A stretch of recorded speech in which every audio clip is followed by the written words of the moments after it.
오늘 함께 하신 말씀은 에스겔서 25장 1절에서부터 7절 말씀입니다. 에스겔서 25장 1절에서부터 7절 말씀. 여호와의 말씀이 내게 임하여 이르시되 인자야 내 얼굴을 암몬 족속에게 돌리고 그들에게 예언하라.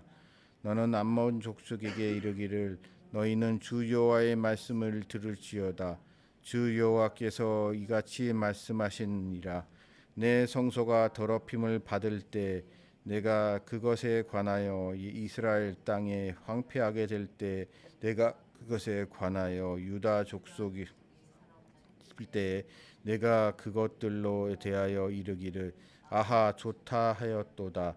그러므로 내가 너를 동방 사람에게 기업으로 넘겨 주리니 그들이 내 가운데 진을 치며 내 가운데 그 거처를 베풀며 내 열매를 먹으며 내 젖을 마실지라. 내가 랍바를 낙타의 무리로 만들며 암몬 족속의 땅을 양떼가 눕는 곳으로 삼는즉 내 주 여호와인 줄 너희가 알리라. 주 여호와께서 이같이 말씀하셨느니라. 내가 이스라엘 땅에 대하여 손뼉을 치고 발을 구르며 마음을 다하여 멸시하고 즐거워하였다니 그런즉 내가 손을 내 위에 펼쳐 너를 다른 민족에게 넘겨주어 노략을 당하게 하며 너를 만민 중에 끊어버리며 너를 여러 나라 가운데서 패망하게 하여 멸절하리니 내가 주 여호와인 줄 너희가 알리라 하셨나 하라. 아멘.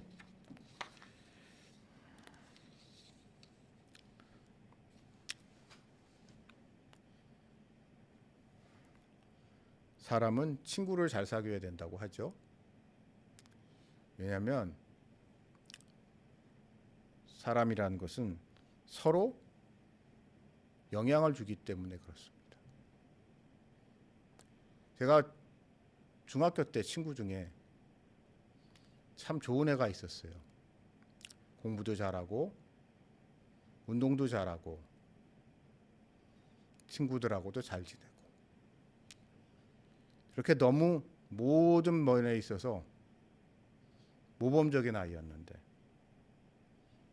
이 친구가 물론 고등학교 가면서 헤어졌습니다.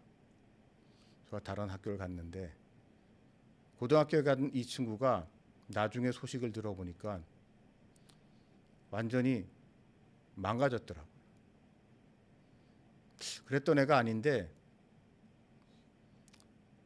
집안도 좋은 친구였고 아버지도 좋은 직업을 전문직에 계셨던 분이고 본인 형제들, 형도, 누나들도 가족들도 다 화목하고 그랬던 친구인데 그랬던 애가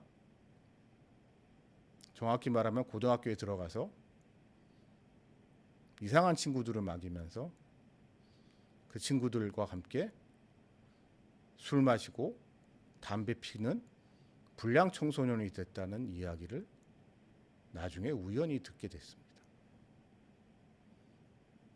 전 그 친구 이야기를 생각나는 건 그러니까 친구를 참 잘 사귀어야 되는 게 아닌가. 그 과정에 어떤 일이 있었는지 저는 정확히 모릅니다만 아마 고등학교에 가면서 진학하면서 지금도 그렇지만 옛날에는 이제 뺑뺑이로 돌려서 학교를 배치받다 보면 자기가 기존의 중학교 때 친구들이 아닌 새로운 완전히 낯선 곳에서 새로운 친구들과 같이 학교를 다녀야 되는 경우가 있는데 저도 그런 경우였죠. 저도 저희 동네가 아닌 상당히 떨어진 동네에 있는 학교에 고등학교를 배정됐기 때문에 완전 낯선 그러니까 모든 교우 관계를 처음부터 다시 해야 되는 그런 상황이었는데 저는 다행히도 그 과정에서 비교적 좋은 아이들을 만나서 잘 지냈지만 그 친구는 저와 비슷한 상황이었는데요. 좀 문제 있는 아이들하고 어울리게 되면서 그 친구의 인생이 그렇게 망가졌다는 이야기를 들었습니다. 제가 그 친구를 얼마나 좋아했었는지 냐면 이 이야기를 나중에 좀 큰 다음에요. 기억나실지 모르겠지만 한동안 아이러브 스쿨이라는 사이트가 이게 대박이 났던 적이 있습니다. 거기서 오랜만에 오랫동안 소식이 끊어졌던 어렸을 때 친구들, 초등학교, 중학교 때 친구들의 소식을 이렇게 만나서 소식을 전해 듣겠는데, 그때 그런 소식을 듣게 됐어요. 그 이후에 뭐 정신을 차려서 지금은 뭐 잘 지냈는지 어떤지는 모르겠습니다만, 하여튼간 벌써 한 20년 전이죠. 20년 전의 이야기를 들을 때는 그렇게 그 친구의 인생이 망가졌다는 이야기를 들었습니다. 전 그 친구의 이야기를 들으면서 참 사람이라는 것이 어떤 사람들과 어떠한 관계를 맺는지에 의해서 많은 것이 변한다는 것을 경험적으로 깨닫게 됐습니다. 물론 사람이 타고난 천성도 있고 성장 배경, 환경 여러 가지가 있지요. 그런 것 때문에 분명히 잘 안 바뀌는 부분도 있지만 후천적인 요인에 의해서 특별히 어떠한 사람들과 관계를 맺으며 그들에게 영향을 받느냐에 따라서 많은 것이 바뀌고, 그렇기 때문에 좋은 친구를 사귀는 것이 매우 중요하다는 것을 우리는 알고 있습니다. 그러면 좋은 친구라는 게 과연 무엇일까요? 좋은 친구와 나쁜 친구의 기준이 과연 무엇일까요? 여러 가지 기준이 있겠습니다만 저는 그 무엇보다도 특히 성인이 돼서 느끼는 건데요. 배신하지 않는 친구, 뒤통수 치지 않는 친구가 중요하다는 생각을 합니다. 앞에서 좋을 때는 그냥 정말 좋은 친구인데 결정적인 순간에 모두가 어떠한 위기에 처했을 때 혼자 살겠다고, 자기 혼자 손해보지 않겠다고 그냥 도망가는 친구들이 있고, 더 나쁜 놈들은 그때 배신을 하면서 자기 입속만 챙기는 인간들이 분명히 세상에는 있습니다. 무엇보다도 우리는 그런 사람을 경계해야 하죠. 그리고 이스라엘 사람들에게 있어서 그런 친구는 오늘의 말씀 속에 등장하는 이 암몬 사람들입니다. 자, 제가 여러 차례 지금 에스겔서를 살펴보고 있으면서 에스겔서의 시대적 상황을 설명을 드렸습니다. 세계사에서 우리가 잘 알고 있는 바빌론, 느부갓네살 왕, 그 고대 세계를, 고대 메소포타미아를 비롯한 이집트 이 전역을 최초로 통일한 최초의 뭐라고 표현해? 제국이라고 하잖아요. 강대국이라고 해야 하잖아요. 그럴 수 있었던 이 바벨론 제국이 융성하면서 일어난 이 시대적 배경을 속에서 이 에스겔서가 써졌습니다. 그리고 에스겔은 그 과정에 있어서 바빌론의 느부갓네살 왕이 처음으로 이스라엘에 쳐들어와서 예루살렘을 함락시키고 왕들과 신하들을, 여호와긴 왕을 비롯한 여러 신하들, 귀족들, 엘리트들을 바빌론으로 포로로 붙들러 가고, 왕족 중에 한 명이었던 시드기야를 왕으로 내세우면서 자기네들의 위성 국가를 세웠던 바로 그 시절입니다.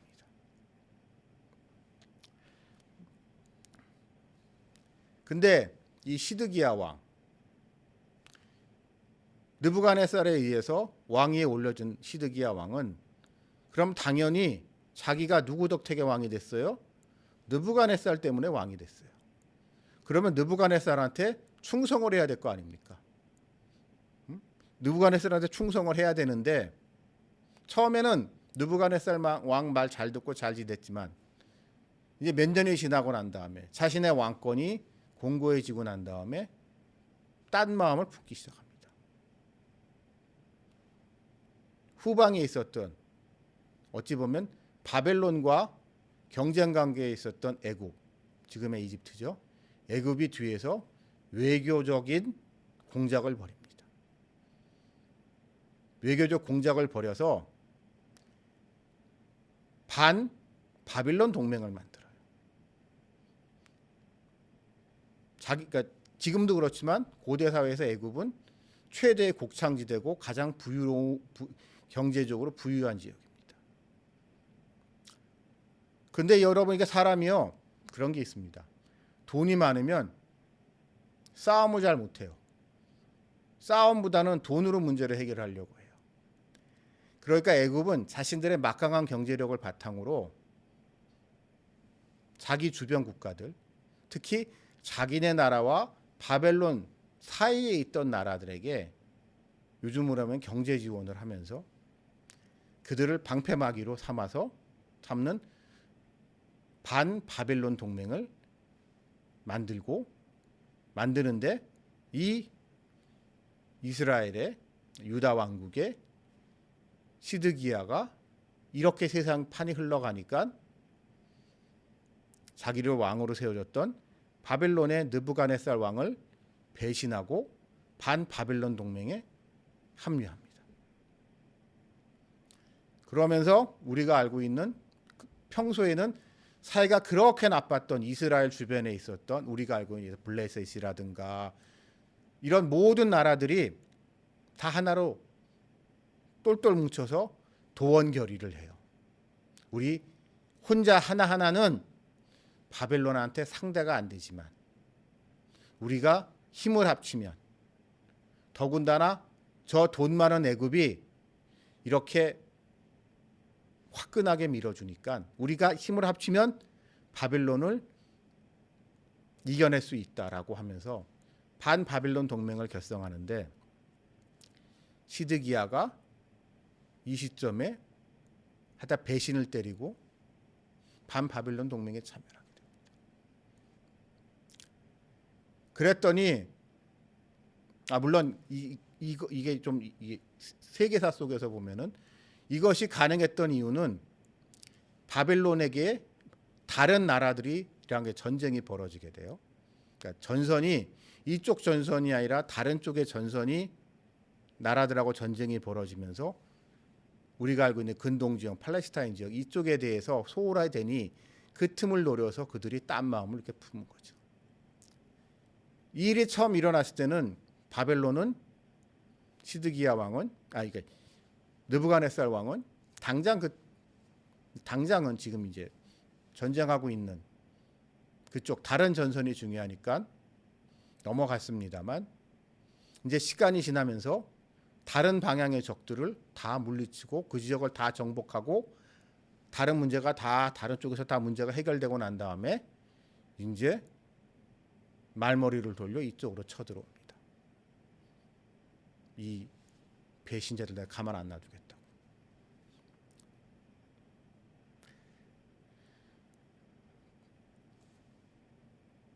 그리고 이러한 전쟁 과정에 있어서 모든 적들을 물리친 바빌론은 오히려 이전보다 더 강성해졌죠. 이랬던 느부갓네살이 쳐들어오니, 자, 이 반 바빌론 동맹에게는 일종의 죄수의 딜레마에 빠집니다. 죄수의 딜레마 아시죠?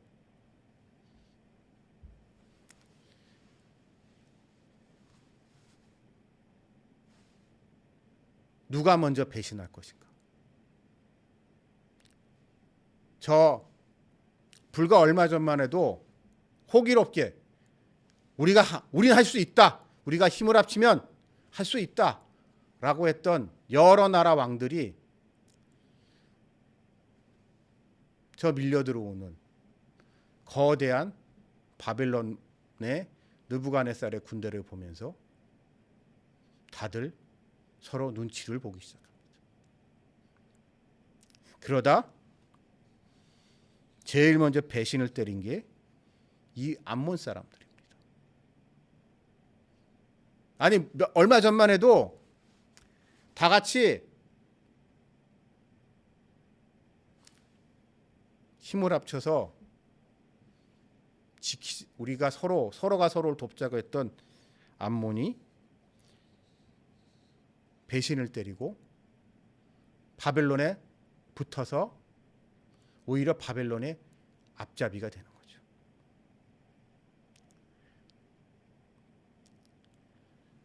그렇기 때문에 오늘 이 말씀 속에서 하나님은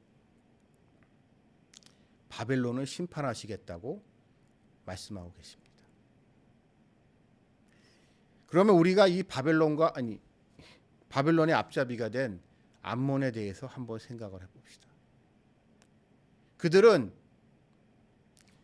요단강 건너편, 우리가 이제 성경을 아시는 분들은 아시겠지만 이스라엘이라는 건 뭐예요? 요단강 서편 지역적으로 해서 요단강 서쪽부터 시작해서 지중해까지 지역이 이스라엘 땅입니다. 근데 이 암몬이라는 데는 요단강 동편의 중간지대가 암몬 땅이에요. 지금의 요르단이 있는 지역이죠. 그 중에 이제 아래 지역은 모하브라고 따로 분리를 하기도 하고, 하지만 크게 봤을 때는 암몬이고요. 그 위쪽 지역은 성경에서 우리가 자주 등장하는 길르앗 지역입니다. 근데 그 강 건너 암몬 지역, 이들은 평소에 이스라엘 사람들과 매우 밀접한 관계에 있습니다. 여러분, 우리가 요단강 하니까요, 무슨 한강 같은 그런 강을 우리는 보통 생각을 합니다. 근데 여러분 성지순례 같은 거 가보신 분들은 아시겠지만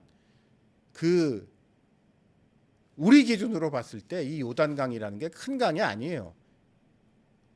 그냥 큰 개천 정도 사이즈예요. 그 넘어가기 이렇게 힘든 지역 아니고 얼마든지 왕래하는 그런 지역입니다. 그렇기 때문에 그 강이 천연적인 경계선일지라도 두 족속은 계속 교류를 했어요. 더군다나 이 암몬 지역은 성경을 읽어보신 분들은 아시는 분들은 아시겠지만 오랜 기간 동안 이스라엘의 여러 지파들 중에 흔히 말해서 그 가나안 정복이 끝나고 난 다음에 기업들을 땅 분배를 하잖아요.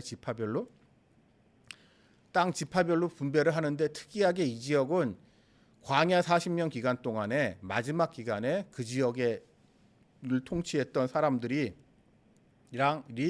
이스라엘 사람들이 지나가는 것을 막는 바람에 그들과 전쟁이 벌어졌고, 그래서 그 과정을 통해서 이스라엘 사람들이 정복한 땅이에요. 그래서 이스라엘의 12지파들 중에 갓 지파와 르우벤 지파가 되게 분배된 땅입니다. 그 지역.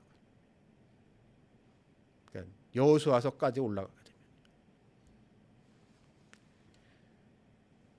그런 땅이었고, 물론 성경을 읽어보신 분들은 성경 속에서 이스라엘 역사를 보시면 알겠지만 사사기 시대를 겪으면서 그 지역에 대한 영향력이 많이 약화되면서 이스라엘 사람들이 요단강 서편으로 점점 밀려나는데요. 그래서 사울왕과 다윗 왕이 통일 왕국을 이루고 난 이후에 이스라엘이란 왕국, 통일 왕국을 이루고 난 다음에 가장 심혈을 기울여서 정복한 지역이 이 모압 지역입니다. 그러니까 이스라엘 사람들한테는 일종의 원래 내 땅이었던 일종의 고토라고 해야 돼, 회복해야 된 고토라고 해야 되나요? 그런 의미를 가지고 있는 지역이 모압 지역이에요. 그러니 그 지역은 이스라엘 사람들과 교류가 많았습니다. 물론 그 지역의 특수성 때문에 이 요단강 서편 지역 같이 이스라엘 사람들이 다수가 아니라 이스라엘 사람들이 다른 이방인들과, 그 지역은 더군다나 이 유목을 해야 되는 지역이기 때문에, 지금은 베두인들이 사는 지역이기 때문에, 농사를 잘 짓는 지역이 아니기 때문에, 거기는 방목 생활, 유목 생활을 해야 되는 지역이기 때문에 다른 이방인들과 이제 섞여서 그들과의 영향을 서로 주고받는 그런 지역이기는 했지만, 어쨌든 특별한 관계가 있어요. 그래서 그 특별한 관계를 가장 상징적으로 나타내는 인물이 성경에 등장합니다. 모압 여인 롯. 그리고 그는 다윗의 할머니죠. 결국 우리가 잘 알다시피 이 정도로 친밀한 지역인 거예요. 그렇기 때문에 이스라엘 사람들에게 이 모압이라는 데는 일종의 애증의 관계인 겁니다. 애증의 관계. 가까운 이웃이고 친한 친구이기도 하지만, 그렇다고 사이가 아주 좋고 하나가 된 거는 아니지만, 애증의 관계, 수백 년의 기간 동안 쌓여 있는 애증의 관계. 그러나 또 한편으로는 또 오랫동안 살다 보니까 혈연적으로 섞여 있기도 한 그런 곳이 모압인데, 이 위기 상황에서 하필 모압이 배신을 때립니다. 가장 먼저 손들고 느부갓네살한테 투항하면서, 이제 투항한 거에서 끝나지 않고 바벨론의 앞잡이가 돼서 총뿌리를 자기 동료들에게, 이웃들에게, 먼 친척인 이스라엘 사람들에게 들이대는 그러한 배신을 하는 모압 사람들. 그들은 아마 이런 생각을 했을 것 같습니다. 오늘 이 말씀 속에서 말씀하듯이. 자, 바빌론 대세지. 누가 이 대세를 거스를 수 있겠어? 이런 나라 저런 나라 잔챙이들끼리 힘을 합쳐봤자 안 되는 거 알잖아. 그러니 빨리 태세를 전환해서 현명하게 그들과 함께해서 이 지역의 주도권을 장악하자. 이스라엘 저 바보 같은 시드기야 왕. 지가 누구 덕택의 왕이 됐는데, 자기를 왕으로 세워준 느부갓네살, 그 느부갓네살한테 잘 붙으면 저 시드기야와 이스라엘 사람들이 수백 년 동안 쌓아온 저 예루살렘과 예루살렘 성전의 저 금은 보화를 우리가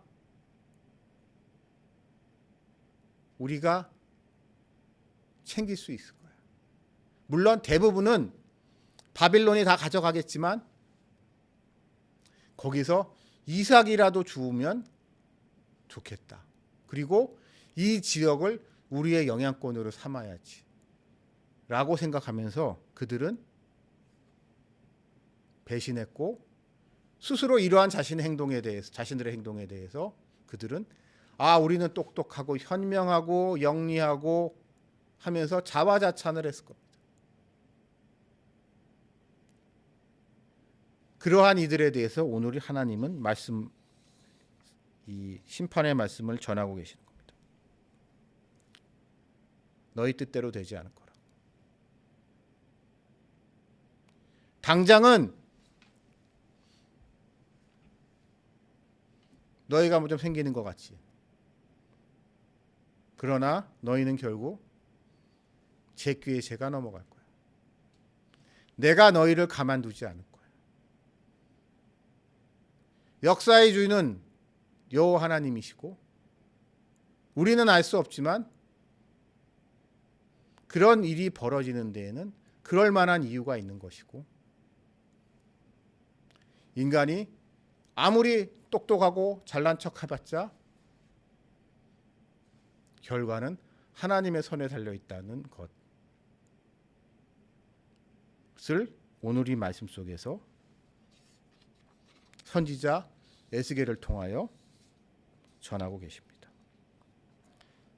저는 이 말씀을 통하여 우리의 삶 그리고 우리 이웃에 대한 우리의 자세를 다시 한번 생각해 보게 됩니다. 요즘 참 흉흉하죠. 금융시장, 뭐 저는 주식을 하지 않습니다만 사람들 만나기가 무서워요.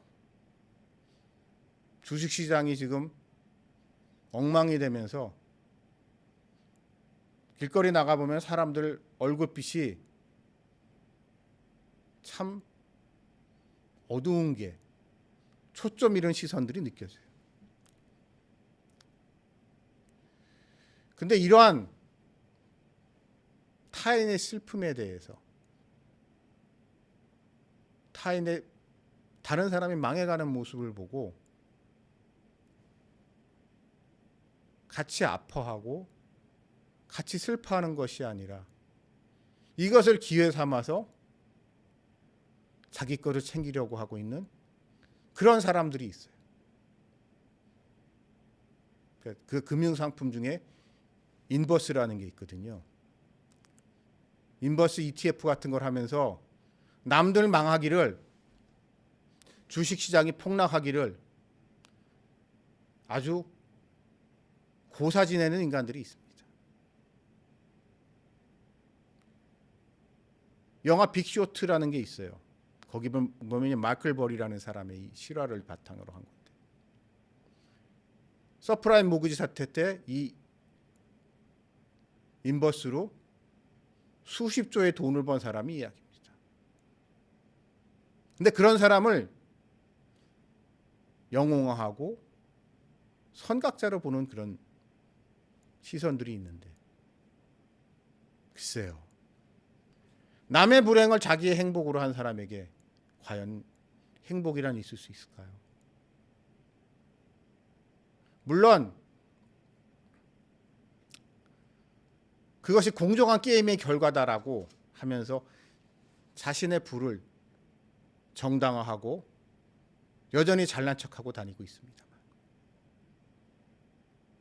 그런 피 묻은 돈, 눈물 젖은 돈은 그 사람의 영혼을 갉아먹을 뿐이며 언젠가는 그 대가를 치른다는 것을 오늘 이 말씀 속에서 우리는 찾아볼 수 있습니다. 그러므로 여러분, 타인의 아픔을 조롱하지 마시고 타인의 비극을 즐기지 마시는 하나님의 마음을 받고 그들을 바라보시는 여러분들이 되시기를 주님의 이름으로 축원합니다. 기도드리시겠습니다.